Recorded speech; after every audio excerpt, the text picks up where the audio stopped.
네, 오늘은 사망을 이기는 생명이라는 제목으로 말씀을 좀 전해보려 합니다.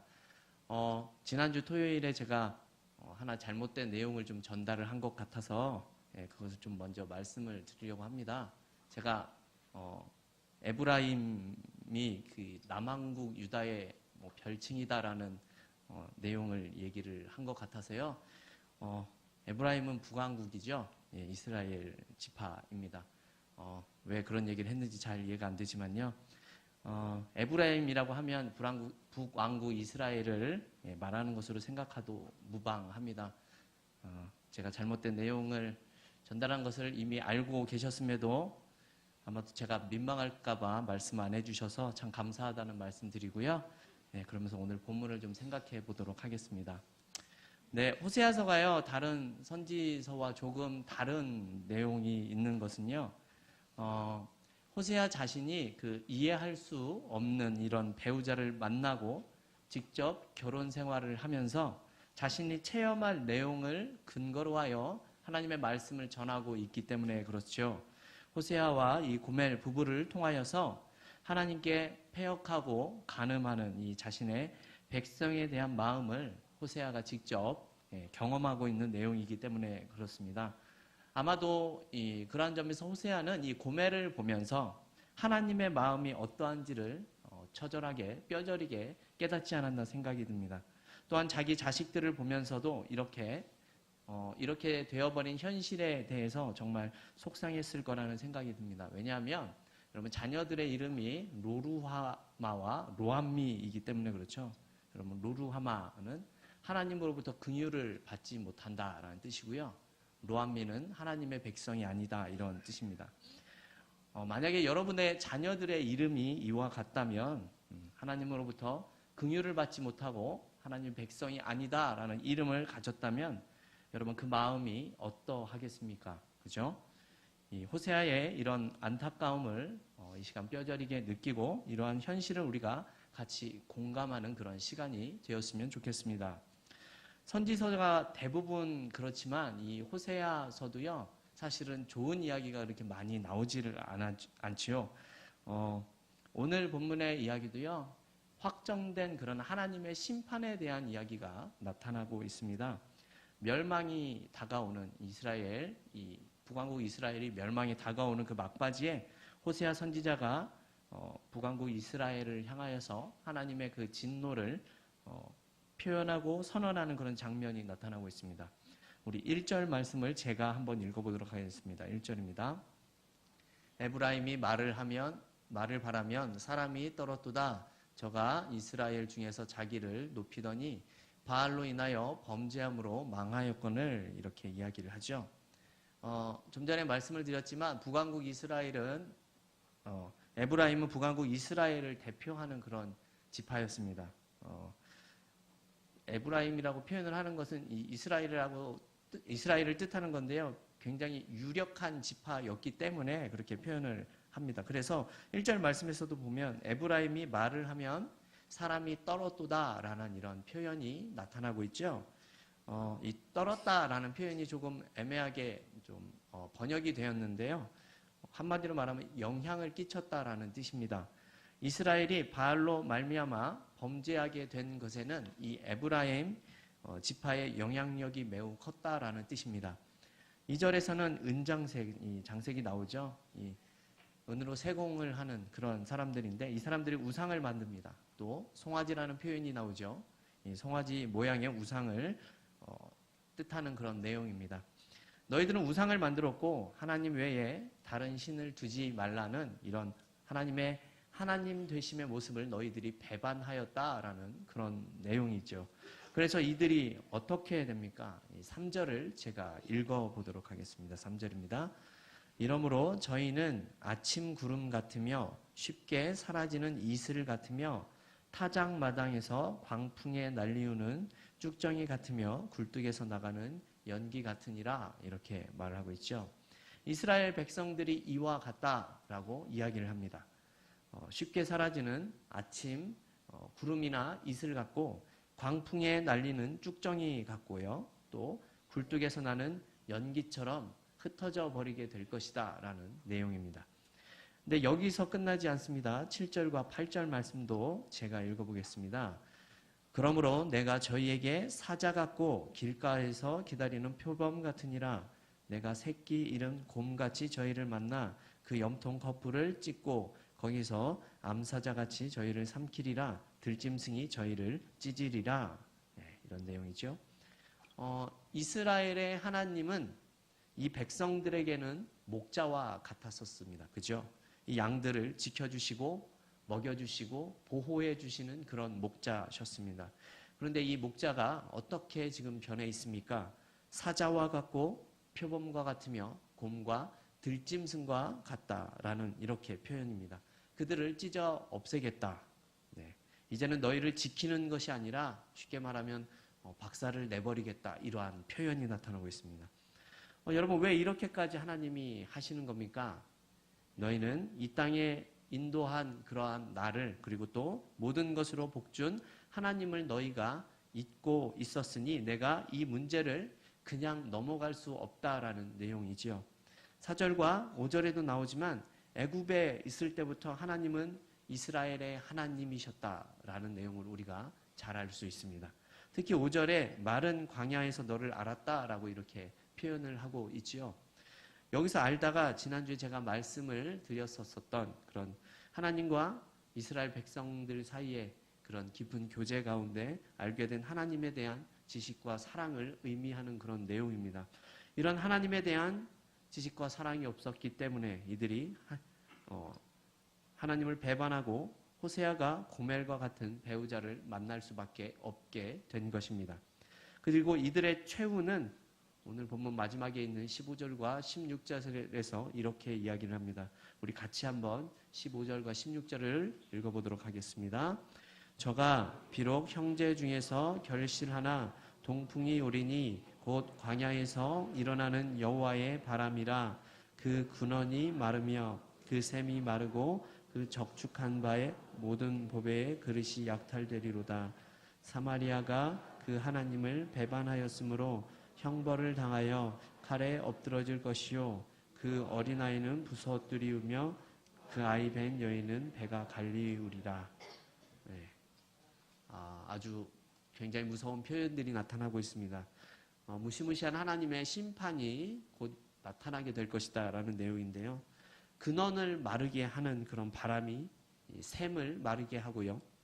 보배는 약탈을 당하고 아이든 부서뜨리우고 아이를 뵌 여인은 배가 갈리운다라는 이러한 내용들입니다. 굉장히 참혹한 표현을 하면서도 이렇게 하나님의 심판과 무서운 형벌을 마치 그림을 그리듯이 우리에게 말씀해주고 있는 내용입니다.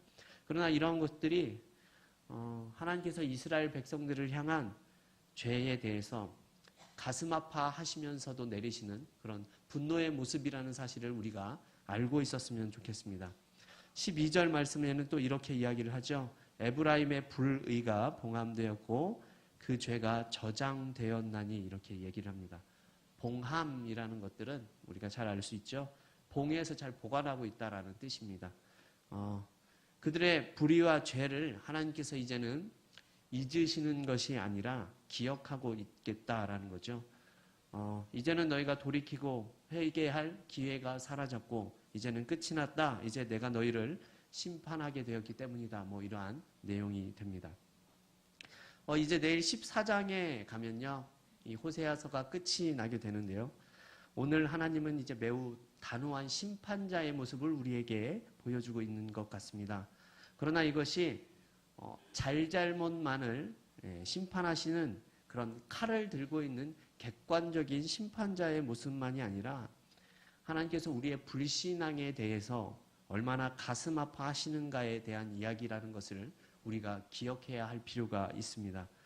그래서 이것이 마치 부부 관계와 같고 부모와 자식 관계 안에서 지금 호세아서에서 표현을 하고 있는 겁니다. 단순히 이것이 잘잘못을 따져서 보복을 하는 것으로 끝을 맺는 것이 아니다라는 것이죠.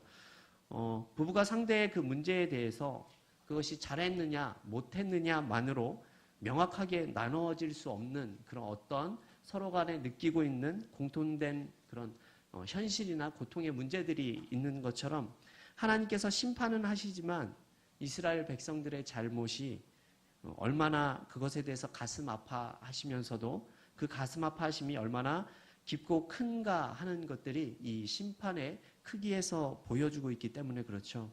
여러분, 하나님의 분노가 크다라는 것은요, 그만큼 애정을 가지고 있었기 때문이고 그 기대가 컸기 때문일 것입니다. 무슨 말인가 하냐면요, 이것이 단순하게 잘못된 일에 대한 보복이나 잘못에 대한 분노나 그 형벌에 관한 것들을 이야기하는 것이 아니다라는 겁니다. 그래서 하나님은 이스라엘 백성들에 대해서 14절에서 이렇게 말씀을 하고 있습니다. 우리 14절 말씀을 같이 한번 읽어보도록 하겠습니다. 내가 저희를 음부의 권세에서 속량하며 사망에서 구속하리니 사망아 내 재앙이 어디 있느냐, 음부야 내 멸망이 어디 있느냐, 뉘우침이 내 목전에 숨으리라. 아멘. 네. 이스라엘 백성들의 이런 잘못 때문에 이제는 하나님이 참으시다가 드디어 진노를 하시고 저들을 아수르의 포로가 되게 하시고요. 아수르로 하여금 이 북왕조 이스라엘을 멸망하도록 내어주시게 됩니다. 오늘 본문에 나오는 맹수와 광풍 그리고 약탈된다라는 이런 내용이 하나님께서 아수르를 통하여서 이스라엘을 심판하시겠다라는 그런 내용이죠. 그러나 이제 이 재앙이 너희가 이러한 형벌을 자초했기 때문에 너희 행동에 대한 당연한 결과다. 난 이제 모르겠다. 이렇게 벌을 주어서 자신들의 행한 일에 대한 결과를 우리에게 보여주는 것이 하나님의 의도가 아니라는 사실을 우리가 기억했으면 좋겠습니다. 이 재앙이 우리에게 말하는 것은 이러한 내용입니다. 너희들의 잘못이 무엇을 초래한 것 같으냐? 너희의 삶에 하나님을 외면하고 하나님이 없는 삶이 되면 결국 그 세상과 너희들이 어디로 갈 수밖에 없겠느냐라는 내용을 우리에게 말하고 있는 내용이죠. 여러분, 우리의 삶에 하나님이 없다라는 뜻은 이러한 겁니다. 우리 안에 생명이 없는 거고요. 은혜가 없는 그런 비참한 모습으로 갈 수밖에 없다라는 말씀입니다. 그래서 이것이 홧김에 하나님께서 우리에게 분노하시는 것이 아니다라는 거죠. 14절 말씀 다시 한번 보면요. 우리가 방금 읽었었던 그 14절은요. 이렇게 보면 그 앞뒤 문맥과 이게 잘 연결이 되지 않습니다. 그냥 문자적으로 보면 그렇게 보이는데요. 이것을 우리가 좀 반어법적으로 수사학적인 내용으로 좀 이 얘기를 해보면 이야기가 잘 됩니다. 이 말씀에서 사망아 내 재앙이 어디 있느냐라는 뜻은요. 사망아 어디서 뭐 하고 있느냐 빨리 와라 이러한 내용입니다.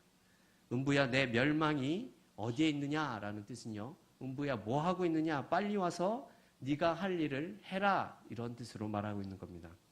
뉘우침이 내 목전에서 숨으리라 라는 말씀은 우리가 뉘우치는 모습이 있더라도 그것이 하나님 앞에서 숨어버린다라는 겁니다. 결국 사망과 음부에 빠져서 죽게 될 것이다 라는 뜻입니다. 성도 여러분, 우리의 마지막은 방금 읽은 말씀처럼 사망과 음부로 끝이 나버리는 것처럼 보여집니다. 실제로 예수를 믿지 않는 사람들은요, 이 죽음이면 끝이라는 생각을 가지고 자신의 인생을 포기하기도 하지요. 그러나 오늘 말씀드리고 싶은 것은요, 사망이나 음부나 그것이 끝이 아니다라는 사실입니다. 사망이 와서 자신의 그 권세를 드러내고 음부가 자신의 힘으로 이스라엘을 삼킨다고 하더라도요, 그것이 마지막이 될 수 없는 것이 우리가 믿는 기독교라는 사실을 우리가 기억해야 합니다. 무슨 말입니까? 사망과 음부까지도 우리들의 최종적인 권세가 될 수 없다라는 뜻입니다. 이러한 내용은 더 잘 이해하기 위해서 제가 말씀을 하나 더 말씀드리려고 합니다. 고린도전서 15장 55절 말씀입니다. 좀 띄워주시겠습니까? 네, 우리 같이 한번 읽어볼까요? 사망아 너의 이기는 것이 어디 있느냐? 사망아 너의 쏘는 것이 어디 있느냐? 아멘.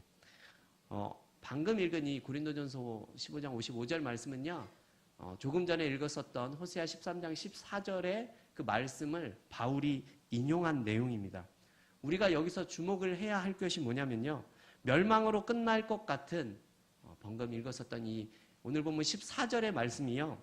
사도 바울은 그 말씀을 가지고 부활을 말하고 있는 부활장인 고린도전서 15장에서 그 말씀을 인용하고 있다라는 겁니다. 여러분, 부활장이 무엇입니까?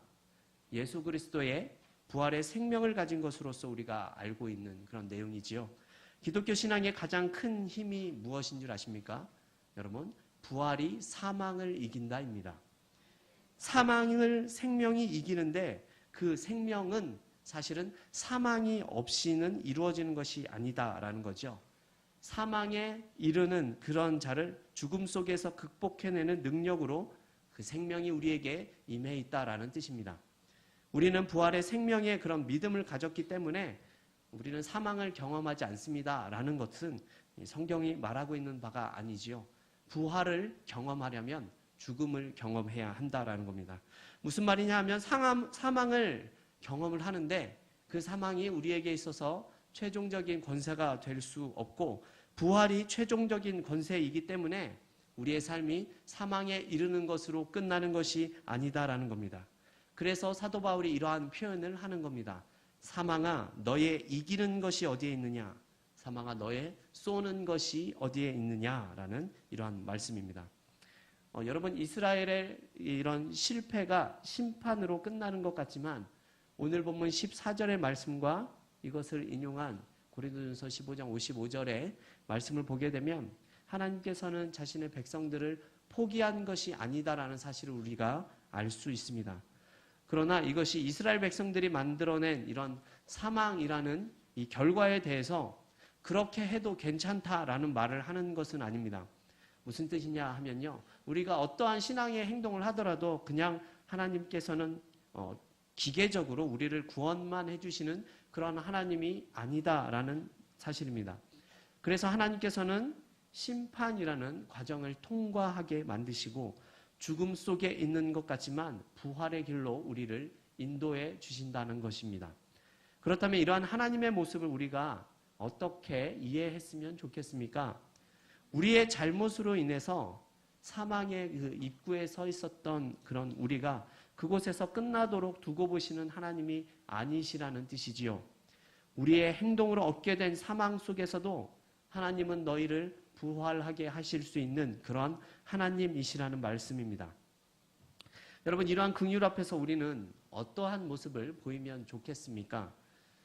우리의 실패나 우리의 그 현실 속에서의 신앙적인 무력감 또한 영적인 이런 간음 속에서 그 신앙을 지키지 못하는 것들을 우리가 실패하는 모습들을 통해서 계속 그것을 감수해내라는 그러한 뜻입니다.